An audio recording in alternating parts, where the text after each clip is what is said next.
तुमच्या घरातली ती आई बहीण आणि आमच्या मराठ्यांच्या आई बहिणीला विचत नाही का? आम्हाला राज्यात प्रतिष्ठा नाही, आम्हाला विकत नाही, जेव्हा आमच्या निवडून यायचं. तुमच्या घरातली तुमची आई बहीण आणि आमच्या घरातली ते आई. त्या वाघोलीच्या महिलांनी आंदोलन केलं, तुम्ही परवा त्याला जेलमध्ये टाकलं.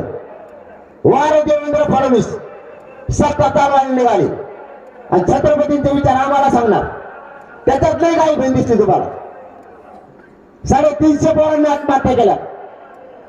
ते आमच्या आई बहिणीचं कंपाळाचं कुंकू पुसलंय. त्याच्यात नाही का देवेंद्र फडणवीसला आई बहीण दिसली? स्वतःच्या घरातली आई बहीण आणि दुसऱ्या किती आई बहीण नाही. आडवं येऊ नका